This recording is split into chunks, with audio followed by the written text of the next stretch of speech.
চিন্তা কৰিছে লুংগীৰ বাবে। আমি চিন্তা কৰিছোঁ 6টা জনগোষ্ঠীৰ জনজাতিকৰণৰ বাবে। আমি প্ৰশ্ন কৰিবলৈ বিচাৰোঁ যে মুখ্যমন্ত্ৰী মহোদয় প্ৰত্যেক মাহ 2বাৰ 3বাৰ দিল্লীলৈ যায়। 6টা জনগোষ্ঠীৰ জনজাতিকৰণৰ বাবে কিমানবাৰ তেওঁ কথা পাতে?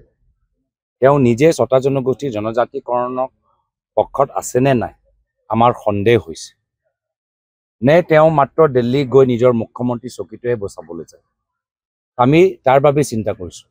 আমি চিন্তা কৰিছোঁ যে আজি বাগানবোৰ নিলাম হোৱাতকৈ বাগানৰ শ্ৰমিকসকলৰ মজুৰি কেতিয়া বৃদ্ধি হ'ব।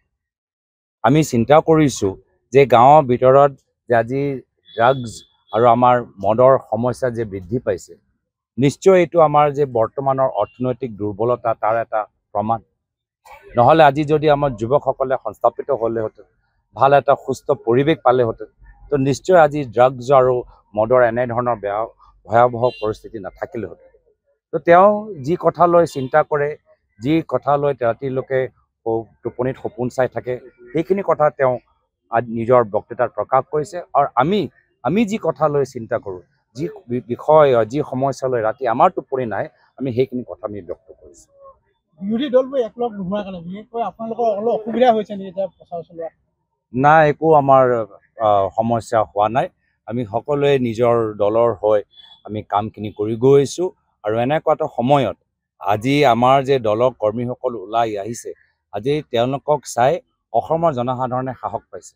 অসমৰ জনসাধাৰণে আজি কংগ্ৰেছ দল আৰু বিৰোধী দলৰ প্ৰতিনিধিসকলক চাই গম পাই গৈছে যে বৰ্তমান চৰকাৰৰ অন্যায়ৰ বিৰুদ্ধে এটা বিকল্প আজিৰ তাৰিখত অসমত আছে।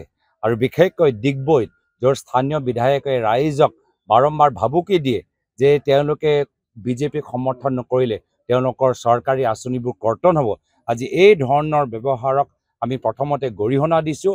আৰু এনেধৰণৰ ভাবুকি আৰু গুণ্ডামী বাবে এটা সুস্থ বিকল্পৰ ৰাইজে বিচাৰে। আৰু যিদৰে কংগ্ৰেছ দল আগবাঢ়ি গৈছে তাৰ বাবে ৰাইজে আজি সাহস পাইছে, ৰাইজে এটা শান্তি অনুভৱ কৰিছে। কংগ্ৰেছৰ ফলাফল কেনেকুৱা হ'ব সমগ্ৰ ৰাজ্যত কি অনুমান কৰিছে? আমি যথেষ্ট আমাৰ আজিৰ তাৰিখত আমি যেনেকৈ আগবাঢ়ি গৈছোঁ, মই ৰাইজক আমাৰ কৰ্মীসকলক কৈছোঁ যে কষ্ট কৰিব লাগিব।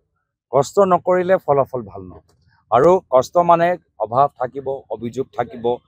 বৰ্তমান চৰকাৰে ভয় ভাবুকি পুলিচ বাহিনীক তেওঁলোকে ব্যৱহাৰ কৰিব, কিন্তু পৰিশ্ৰম কৰিলে মই নিজে নিজৰ উদাহৰণ দিওঁ যে যোৰহাট লোকসভা নিৰ্বাচনত কোটি কোটি টকা খৰচ কৰা গ'ল। কিমান আমি মিটিঙৰ পাৰ্মিশ্যনে আমি নাপালোঁ। মহিলাসকল আমাৰ সভালৈ নাহিলেই। মই নিজৰ লোকসভা নিৰ্বাচনত মহিলাবোৰ দেখাই নাপালোঁ। ক'ত আছিলে? সকলোৱে বিজেপি দলৰ সভাত লখপতি বাইদেউ ফৰ্মবোৰ চহী কৰি আছিলে। আৰু তাৰপিছত কি হ'ল? আমি কষ্ট কৰি থাকিলোঁ আৰু তাৰ পৰিণাম হ'ল যে আমি যথেষ্ট এটা ভাল ব্যৱধানত ওলাই আহিলোঁ। মই ৰাইজক কওঁ যে হতাশ হ'ব নালাগে, আপোনালোকে কামখিনি কৰি যাওক। ৰাইজে চব কথা বুজি পায়। এই ভয় আৰু ভাবুকি ৰাজনীতি তেওঁলোকে শেষ হোৱাটো বিচাৰে আৰু আমাক চাই ৰাইজে সাহস